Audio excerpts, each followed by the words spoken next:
Hello friends, welcome to my channel. ಈ ದಿನ ನಾನು ನಿಮ್ಮ ಜೊತೆ ಸಿಂಪಲ್ ಆಗಿರೋ blouse back neck design share ಮಾಡ್ತಾ ಇದ್ದೀನಿ. ಬ್ಲೌಸ್ನ ಉದ್ದ +1 ಇಂಚ್ ಮತ್ತು ಇಲ್ಲಿ ಶೋಲ್ಡರ್ 5.5 ಇಂಚಿಗೆ ಮಾರ್ಕ್ ಮಾಡ್ತಾ ಇದ್ದೀನಿ. ಈಗ ಸ್ಟ್ರೈಟಾಗಿ ಒಂದು ಲೈನ್ ಡ್ರಾ ಮಾಡ್ಕೋಬೇಕು ಮತ್ತು ಆರ್ಮೋಲ್ ಡೌನು 5.5 ಇಂಚಿಗೆ ಮಾರ್ಕ್ ಮಾಡಿದ್ದೀನಿ. ಇದು ನಿಮ್ಮ ಸೈಜ್ ಅಕಾರ್ಡಿಂಗ್ ಆಗಿ ತಗೊಳ್ಳಿ.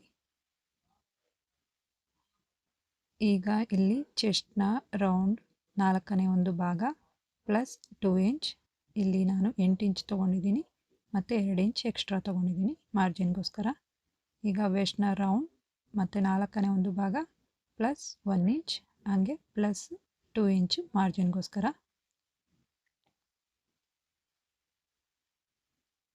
ಇಲ್ಲಿ ಆರ್ಮೋಲ್ ರೌಂಡ್ಗೋಸ್ಕರ ನಾನು 1 ಇಂಚಿಗೆ ಮಾರ್ಕ್ ಮಾಡ್ತಾ ಇದ್ದೀನಿ. ಈಗ ಆರ್ಮೋಲ್ ರೌಂಡ್ ಮಾಡ್ತಾ ಇದ್ದೀನಿ.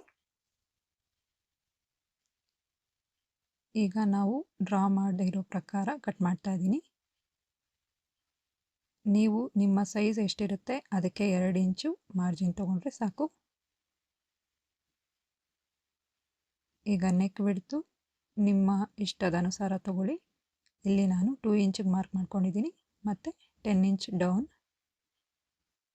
ಇಲ್ಲಿ ನಾನು 2.5 ಇಂಚಿಗೆ ಮಾರ್ಕ್ ಮಾಡಿಕೊಂಡು ಒಂದು ಸ್ಕ್ವಯರ್ ಬಾಕ್ಸ್ ರೆಡಿ ಮಾಡ್ಕೊತಾ ಇದ್ದೀನಿ. ಸ್ಕ್ವಯರ್ ಬಾಕ್ಸ್ ರೆಡಿ ಆದಮೇಲೆ ಈ ರೀತಿಯಾಗಿ ನಾನಿಲ್ಲಿ ನೆಕ್ ಶೇಪ್ ಡ್ರಾ ಮಾಡ್ತಾ ಇದ್ದೀನಿ. ಸಿಂಪಲ್ ಆಗಿರೋ ನೆಕ್ ಶೇಪ್ ಇದು. ಮತ್ತು ನಾನಿಲ್ಲಿ 1.5 ಇಂಚಿಗೆ ಮಾರ್ಕ್ ಮಾಡ್ಕೊತೀನಿ.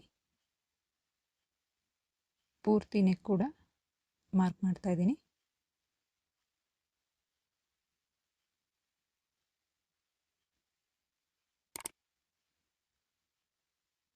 ಈ ಎಲ್ಲ ಮಾರ್ಕನ್ನು ಮತ್ತೆ ನಾನಿಲ್ಲಿ ಜಾಯಿಂಟ್ ಮಾಡಬೇಕು. ಹೀಗೆ ಜಾಯಿಂಟ್ ಮಾಡಿದ್ಮೇಲೆ ಇಲ್ಲಿ ಮತ್ತೆ ಪೇಪರ್ ಪೇಸ್ಟಿಂಗ್ ತಗೋಬೇಕು. ನೀವು ಈ ಡಿಸೈನ್ಗೆ ಪೇಪರ್ ಪೇಸ್ಟಿಂಗ್ ತೊಗೊಂಡ್ರೆ ತುಂಬ ನೀಟಾಗಿ ಬರುತ್ತೆ. ಮತ್ತು ಇಲ್ಲಿ ನೆಕ್ ಡ್ರಾನ ನಾನು ಇದ್ರ ಮೇಲೂ ಕೂಡ ಟ್ರೇಸ್ ಮಾಡ್ತಾ ಇದ್ದೀನಿ.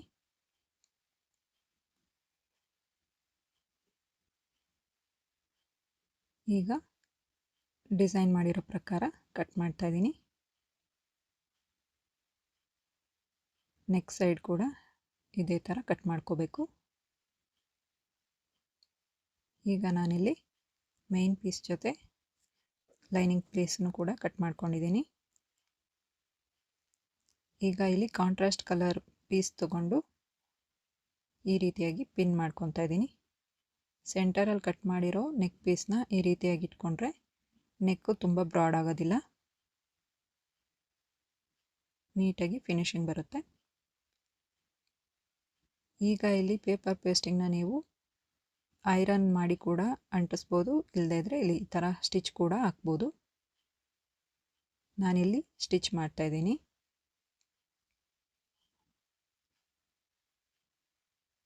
ಹೀಗೆ ಕಾರ್ನರಲ್ಲಿ ಸ್ಟಿಚ್ ಮಾಡಿದಾದಮೇಲೆ ಸ್ವಲ್ಪ ಮಾರ್ಜಿನ್ ಬಿಟ್ಟು ಕಟ್ ಮಾಡ್ಕೋಬೇಕು. ಈಗ ಕಟ್ಸ್ ಮಾಡ್ತಾ ಇದ್ದೀನಿ ಚಿಕ್ಕ ಚಿಕ್ಕದಾಗಿ. ಎಕ್ಸ್ಟ್ರಾ ಇರೋ ಫ್ಯಾಬ್ರಿಕ್ ಎಲ್ಲ ಕಟ್ ಮಾಡಿ ತೆಗಿಬೇಕು.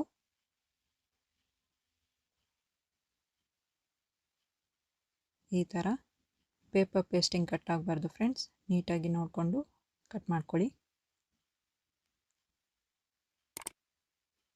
ಈಗ ಮತ್ತೆ ನಾನು ಇದನ್ನ ಫೋಲ್ಡ್ ಮಾಡಿ ಕಾರ್ನರಲ್ಲಿ ಸ್ಟಿಚ್ ಮಾಡ್ತಾ ಇದ್ದೀನಿ.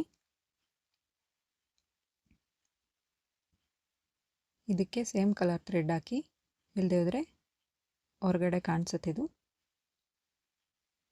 ಈಗ ಇಲ್ಲಿ ಲೈನಿಂಗ್ ಕ್ಲಾತ್ ತಗೊಂಡು ಈ ರೀತಿಯಾಗಿ ಸೆಂಟರಲ್ಲಿ ನೆಕ್ ಕಟ್ ಮಾಡ್ತಾ ಇದ್ದೀನಿ. ಹೀಗೆ ಮೇನ್ ಪೀಸ್ನ ಸೀದಾ ಇಟ್ಟು ಇಲ್ಲಿ ಲೈನಿಂಗ್ ಪೀಸ್ ಜೊತೆ ಅಟ್ಯಾಚ್ ಮಾಡ್ತಾ ಇದ್ದೀನಿ. 1/2 ಇಂಚಷ್ಟು ಮಾರ್ಜಿನ್ ಬಿಟ್ಟು ಅಟ್ಯಾಚ್ ಮಾಡ್ಕೊಳ್ಳಿ. ಮತ್ತು ಇಲ್ಲಿ ಒಂದು ಟಾಪ್ ಸ್ಟಿಚ್ ಕೂಡ ಮಾಡಬೇಕು. ಈಗ ಲೈನಿಂಗ್ ಫ್ಯಾಬ್ರಿಕ್ನ ಇನ್ಸೈಡ್ಗೆ ಫೋಲ್ಡ್ ಮಾಡಿಕೊಂಡು ಈ ರೀತಿ ಕಾರ್ನರ್ ಸ್ಟಿಚ್ ಮಾಡ್ತಾ ಇದ್ದೀನಿ. ಈಗ ನೆಕ್ಕೆಲ್ಲ ನೀಟಾಗಿ ಈ ರೀತಿಯಾಗಿ ಪಿನ್ನಿಂದ ಅಟ್ಯಾಚ್ ಮಾಡಿಕೊಂಡು ಈಗ ಲೈನಿಂಗ್ ಫ್ಯಾಬ್ರಿಕ್ನ ಮೇನ್ ಫ್ಯಾಬ್ರಿಕ್ ಜೊತೆ ಅಟ್ಯಾಚ್ ಮಾಡ್ಕೋಬೇಕು. ಈ ಥರ ಕೈಯಿಂದ ಫಿನಿಶಿಂಗ್ ಕೊಟ್ಟು ನೀಟಾಗಿ ಅಟ್ಯಾಚ್ ಮಾಡ್ಕೋಬೇಕಾಗತ್ತೆ.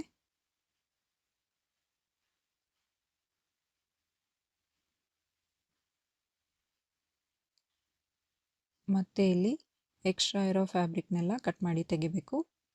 ಮೊದಲಿಗೆ ನಾನು ನೆಕ್ ಸೈಡ್ ಕಟ್ ಮಾಡ್ಕೊತೀನಿ, ಯಾಕೆಂದರೆ ಇದು ಮುಂದೆ ಉಕ್ಪಟ್ಟಿಗೆ ಬೇಕಾಗತ್ತೆ. ಅದಕ್ಕೋಸ್ಕರ ಇಲ್ಲಿ ಎಕ್ಸ್ಟ್ರಾ ಇರೋ ಪೀಸ್ನೆಲ್ಲ ಕಟ್ ಮಾಡಿ ತೆಗಿತಾ ಇದ್ದೀನಿ. ಸಾರಿ ಫ್ರೆಂಡ್ಸ್, ಇಷ್ಟು ದಿವಸ ನಾನು ವಿಡಿಯೋ ಹಾಕೋಕ್ಕಾಗಿಲ್ಲ, ಯಾಕೆಂದರೆ ನನಗೆ ಹುಷಾರಿರಲಿಲ್ಲ, ತುಂಬ ಕೆಮ್ಮು ಕೋಲ್ಡ್ ಆಗಿತ್ತು. ಇನ್ನು ಮುಂದೆ ವಿಡಿಯೋಗಳನ್ನ ಮಾಡ್ತೀನಿ. ಎಕ್ಸ್ಟ್ರಾ ಇರೋ ಪೀಸ್ ಎಲ್ಲ ತೆಗ್ದಾದ್ಮೇಲೆ ಈ ರೀತಿಯಾಗಿ ತಯಾರಾಗುತ್ತೆ. ಈಗ ನಾನು ರೆಡಿ ಮಾಡ್ಕೊಂಡಿರೋ ನೆಕ್ನ ಈ ರೀತಿಯಾಗಿ ಅಟ್ಯಾಚ್ ಮಾಡ್ಕೋಬೇಕು. ಮೊದಲಿಗೆ ಸೆಂಟರಿಂದ ಅಟ್ಯಾಚ್ ಮಾಡ್ತಾ ಇದ್ದೀನಿ. ಇಲ್ಲಿ 1 ಫುಟ್ ಮಾರ್ಜಿನ್ ಬಿಟ್ಟರೆ ಸಾಕು. ಎರಡೂ ಕಡೆ ಕೂಡ ನಾನು ಅಟ್ಯಾಚ್ ಮಾಡ್ತಾ ಇದ್ದೀನಿ.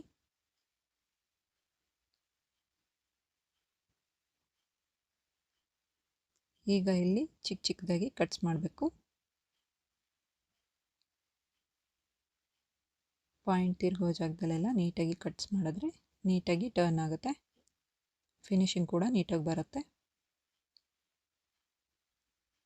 ಈಗ ನಾನು ಇಲ್ಲಿ ಟಾಪ್ ಸೈಡ್ಗೆ ಫೋಲ್ಡ್ ಮಾಡಿ ಇದನ್ನು ಈ ರೀತಿಯಾಗಿ ಕೊನೆಯಲ್ಲಿ ಸ್ಟಿಚ್ ಮಾಡ್ತಾ ಇದ್ದೀನಿ. ಹೀಗೆ ಕೈಯಿಂದ ಫಿನಿಶಿಂಗ್ ಕೊಟ್ಟು ಹೀಗೆ ಸ್ಟಿಚ್ ಮಾಡ್ತಾ ಹೋಗಬೇಕು. ಇದೇ ರೀತಿ ಪೂರ್ತಿ ನೆಕ್ ಕೂಡ ಸ್ಟಿಚ್ ಮಾಡ್ಕೋಬೇಕು. ಈ ರೀತಿಯಾಗಿ ಸ್ಟಿಚ್ ಮಾಡಿದ್ಮೇಲೆ ಈಗ ಇಲ್ಲಿ ನಾನು ಸೆಂಟರ್ಗೆ ಒಂದು ಮಾರ್ಕ್ ಮಾಡ್ತಾ ಇದ್ದೀನಿ. ಈ ಥರ ಸೆಂಟರ್ಗೆ ಮಾರ್ಕ್ ಮಾಡ್ಕೊಳ್ಳೋದ್ರಿಂದ ನಿಮಗೆ ನೆಕ್ಕು ಕ್ರಾಸ್ ಬರೋದಿಲ್ಲ, ನೀಟಾಗಿ ಫಿನಿಶಿಂಗ್ ಬರುತ್ತೆ. ಈಗ ಇನ್ನೂ ಒಂದು ಕಾರ್ನರಲ್ಲಿ ಕೂಡ ಸ್ಟಿಚ್ ಮಾಡ್ಕೋಬೇಕು. ಹೀಗೆ ರೆಡಿಯಾಗಿದೆ. ಈಗ ಇಲ್ಲಿ ನಾನು ಮೇನ್ ಫ್ಯಾಬ್ರಿಕ್ದು ಪೀಸ್ ತೊಗೊಂಡಿದ್ದೀನಿ. ಕ್ರಾಸ್ ಪೀಸ್ ತೊಗೊಂಡು ಇಲ್ಲಿ ಪೈಪಿಂಗ್ ರೆಡಿ ಮಾಡ್ಕೊತಾ ಇದ್ದೀನಿ. ಇದನ್ನು ನಾನು ಒಂದು ಸೈಡ್ ಫೋಲ್ಡ್ ಮಾಡಿ ಸ್ಟಿಚ್ ಮಾಡಿದ್ದೀನಿ. ಮತ್ತು ಈಗ ಇಲ್ಲಿ ನೆಕ್ಗೆ ನಾನು ಪೈಪಿಂಗ್ ಅಟ್ಯಾಚ್ ಮಾಡ್ತಾ ಇದ್ದೀನಿ. ಇದನ್ನು ನಾವು 1/4 ಇಂಚಿಗಿನ್ನ ಕಮ್ಮಿ ಮಾರ್ಜಿನ್ ಬಿಡಬೇಕು. ಈಗ ಇದನ್ನು ಇನ್ಸೈಡ್ಗೆ ಫೋಲ್ಡ್ ಮಾಡಿ ಈ ರೀತಿಯಾಗಿ ಸ್ಟಿಚ್ ಮಾಡ್ಕೋಬೇಕಾಗತ್ತೆ. ಇನ್ನೂ ಮುಂತಾದ ಬ್ಲೌಸ್ ಡಿಸೈನ್ಗಳು ನಮ್ಮ ಚಾನಲಲ್ಲಿ ಈಗಾಗಲೇ ಅಪ್ಲೋಡ್ ಆಗಿದೆ ಫ್ರೆಂಡ್ಸ್, ಸಪೋರ್ಟ್ ಮಾಡಿ. ಹೀಗೆ ನೀಟಾಗಿ ಸ್ಟಿಚ್ ಮಾಡಿಕೊಂಡು ಫಿನಿಶಿಂಗ್ ಕೊಡಬೇಕು ಬ್ಲೌಸ್ಗೆ.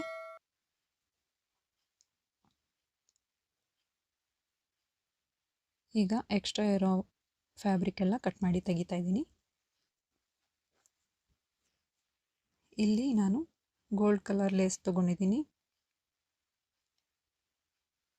ನೀಟಾಗಿ ಲೇಸು ಅಟ್ಯಾಚ್ ಮಾಡ್ಕೋಬೇಕು. ಪಾಯಿಂಟ್ ಬರೋ ಕಡೆ ನೀಟಾಗಿ ಒಂದು ಪ್ಲೀಟ್ ಕೊಟ್ಟು ಅಟ್ಯಾಚ್ ಮಾಡಬೇಕು. ಹೀಗೆ ಪೂರ್ತಿ ನೆಕ್ ಕೂಡ ಲೇಸ್ ಅಟ್ಯಾಚ್ ಮಾಡಿದ್ದೀನಿ. ಮತ್ತು ಲೇಸ್ ಮೇಲೆ ಡಬಲ್ ಸ್ಟಿಚ್ ಹಾಕೋದನ್ನು ಮರಿಬೇಡಿ. ಎಕ್ಸ್ಟ್ರಾ ಇರೋ ಲೇಸ್ ಎಲ್ಲ ಕಟ್ ಮಾಡಬೇಕು. ಈಗ ನಾನು ಬ್ಯಾಕ್ ಡಾಟ್ ಹಿಡಿತಾ ಇದ್ದೀನಿ. ಹೀಗೆ 4 ಇಂಚಷ್ಟು ಉದ್ದ ಬ್ಯಾಕ್ ಡಾಟ್ ಹಿಡಿಬೇಕು. ಈಗ ನಾನು ಡೋರಿ ರೆಡಿ ಮಾಡ್ಕೋತಾ ಇದ್ದೀನಿ. ಇಲ್ಲಿ ನಾನು ಇದಕ್ಕೆ ಡಬಲ್ ಕಲರ್ ತೊಗೊಂಡಿದ್ದೀನಿ ಫ್ರೆಂಡ್ಸ್. ಮೊದಲಿಗೆ ಇಲ್ಲಿ ಡೋರಿನ ಈ ರೀತಿಯಾಗಿ ಫೋಲ್ಡ್ ಮಾಡ್ಕೊತಾ ಇದ್ದೀನಿ. ಫೋಲ್ಡ್ ಮಾಡಿಕೊಂಡು ಮೊದಲು ಸ್ಟಿಚ್ ಮಾಡ್ಕೋಬೇಕು. 4 ಪೀಸ್ನ ಇದೇ ರೀತಿ ಮಾಡ್ಕೊಳ್ಳಿ. ಇದು ತುಂಬ ಈಸಿ ಟ್ರಿಕ್ಸ್.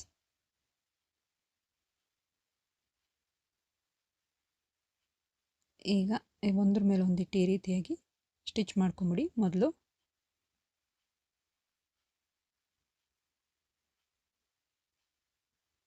ಇದು ಸಿಂಪಲ್ಲಾಗಿ ಈಸಿಯಾಗಿ ಮಾಡ್ಕೋಬೋದು ಈ ಡೋರಿನ. ಈಗ ಡೋರಿ ಈ ರೀತಿಯಾಗಿ ಇಟ್ಟು ಸ್ಟಿಚ್ ಮಾಡ್ತಾಯಿದ್ದೀನಿ. ಎಕ್ಸ್ಟ್ರಾ ಇರೋ ಪೀಸ್ನ ಕಟ್ ಮಾಡಿ ಈ ಥರ ಟರ್ನ್ ಮಾಡಿದ್ರೆ ಇದು ಡೋರಿ ರೆಡಿ ಆಗುತ್ತೆ. ಎರಡು ಕಡೆ ಇದೇ ರೀತಿ ಮಾಡಿಕೊಂಡು ಸ್ಟಿಚ್ ಮಾಡ್ಕೊಳ್ಳಿ. ಮತ್ತು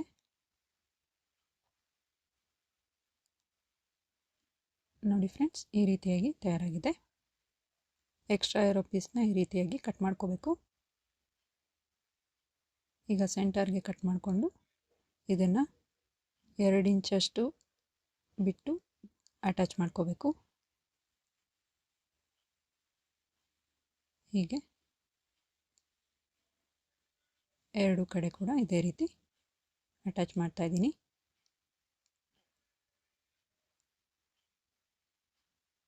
ಈಗ ಈ ಡೋರಿ ರೆಡಿಯಾಗಿದೆ. ಈ ದಿನದ ಡಿಸೈನ್ ಈ ರೀತಿಯಾಗಿ ತಯಾರಾಗಿದೆ ಫ್ರೆಂಡ್ಸ್. ಈ ನೆಕ್ ಡಿಸೈನ್ ಹೇಗಿದೆ ಅಂತ ಕಮೆಂಟ್ ಮಾಡಿ ಹೇಳಿ.